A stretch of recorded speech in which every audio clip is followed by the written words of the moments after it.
बिस्मिल्लाहिर्रहमानिर्रहीम।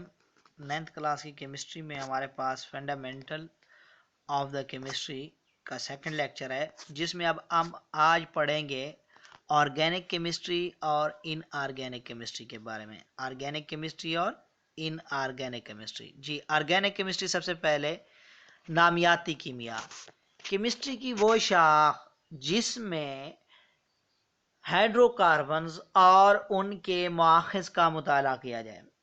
Organic chemistry is the study of covalent compound of carbon and hydrogen and their derivative।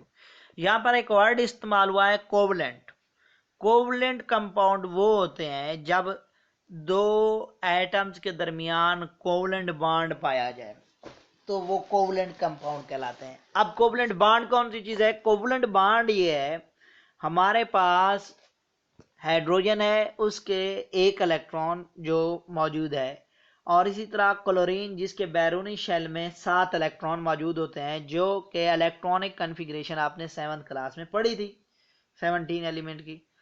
अब hydrogen अपना एक electron share करता है क्लोरीन के 7 इलेक्ट्रॉन यानी बैरूनी शेल के साथ। चूंकि हाइड्रोजन का पहला शेल होता है, उसमें 2 इलेक्ट्रॉन की जरूरत होती है। इसी तरह क्लोरीन का आपके पास आखिरी शेल में 7 इलेक्ट्रॉन होते हैं। तो कोई भी एटम अपना बैरूनी शेल कंप्लीट करना चाहता है अपने इस्तेहकाम के लिए, तो इसीलिए इन दोनों के दरमियान जो शेयरिंग, इलेक्ट्रॉन का एक जोड़ा शेयर हुआ, तो ये कोवलेंट बॉन्ड बना। अगर वो इलेक्ट्रॉन डोनेट कर देता मुकम्मल तौर पर, तो वो आयनिक बॉन्ड होता, या ले लेते, डोनेट कर देते या एक्सेप्ट कर लेते, तो वो आयनिक बॉन्ड होता। दोबारा सुने, organic chemistry is the study of covalent compound of the carbon and the hydrogen, यानी हाइड्रोकार्बन एंड देयर डेरिवेटिव्स और उनके माखज़ का। Organic compound occur naturally and also synthesize in the laboratories. जैसा कि आप जानते हैं, शुरू में ये नजरिया रहा कि ऑर्गेनिक कंपाउंड लेबोरेटरी में नहीं बन सकते। फिर 1928 में जो वुलर ने तजर्बा किया, यूरिया पहले बनाया उसको, तो उसके बाद अब सिंथेसाइज हो रहे हैं। दोबारा सुने, organic chemistry is the study of the covalent compound of the carbon and the hydrogen and their derivative.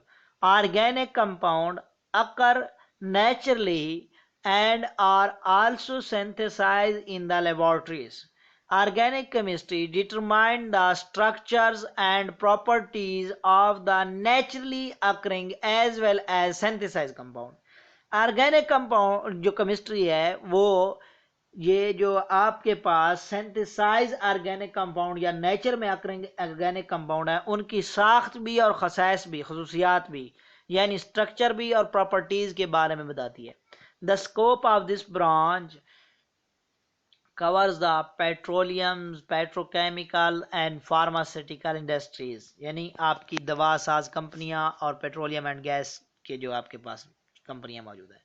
अब इनऑर्गेनिक केमिस्ट्री इन हाइड्रोकार्बन के अलावा बाकी जो इतने भी कंपाउंड है उनका मुताला कराता है। जी, inorganic chemistry deal with the study of all element their compound except those compound of the hydrogen and carbon called hydrocarbons।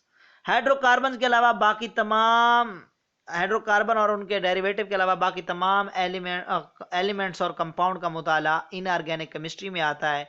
Its application is in the every except of the chemical industries such as glass, cement, ceramic and the metallurgical etc and etc।